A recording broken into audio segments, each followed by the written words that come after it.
bank heist in history. Hackers have stolen as much as $1 billion from more than 100 banks around the world, including the United States. They even rigged ATM machines to literally spit out cash. And the attack is not over.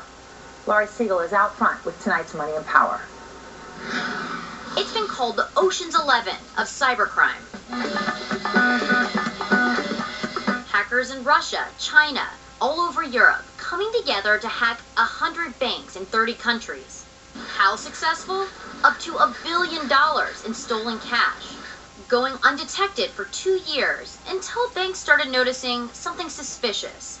Just one arm of the attack, but certainly the flashiest. An ATM in Ukraine was randomly pouring out bills onto the ground. The hackers were able to take control of the bank-operated machines remotely and make it rain cash with the help of an accomplice. We refer to them as money mules, and we saw instances where the criminal didn't even touch the ATM machine. They just walked up to it, the money came out, and they walked away. An ATM hack itself isn't unheard of. Hacking legend Barnaby Jack demoed the hack years ago for MIT.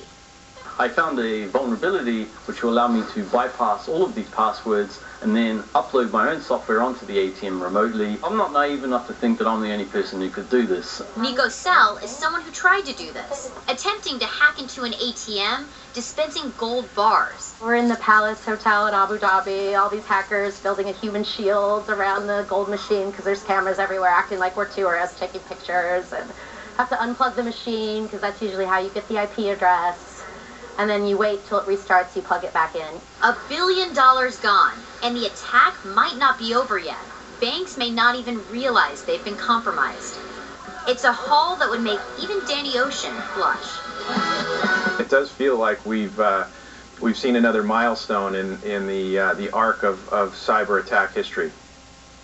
This is amazing. All right, what's amazing about it is, I mean, first of all, just the coordination. You got to pick the bank, and then as it spits out the cash, you have just someone sitting there waiting to scoop it up, right? Unbelievable. And I was thinking about this. I've been hearing from hackers for like the last years that this was possible, and that's why we want to include that. But now it's actually happening. And you see so much money has been lost with this. And when you talk about has been lost, right, you're using the past tense. I know it's about $1 billion, but you're saying you're learning that this is still happening. Yeah. The attack's still going on. This is where it gets very scary because I spoke to the guys at Kaspersky Labs. They're the ones that uncovered this. And I spoke to them today, and they said, we are confident that this is still happening, and people just don't know about it. Banks don't know what to do. So, of course, my follow-up, Aaron, is, well, what should they do? Yeah. So this is our Banks 101. I hope you're listening. This is what they said. Update your software. If this is a weird one, but if they had updated Microsoft Office, this could have been completely prevented. The hackers actually exploited a mistake in Microsoft Office, an older version, run anti-malware technology and analyze network traffic. Obviously, work closely with law enforcement. You have to get ahead of this. And this is one that even us at CNN should kind of take note of, but educate employees on phishing scams, because this all happened because hackers sent malware and what looked like a legitimate email, and employees clicked on it, and they basically installed spyware onto their computer. For themselves. Yes. Trojan horse. All right, wow, Laurie Siegel, thank you very much. It's pretty stunning. I still just have the image of, what if they forgot to send the mule to the ATM and you were standing there? Here's the question, everybody. Would you give the money back? All right, out front now.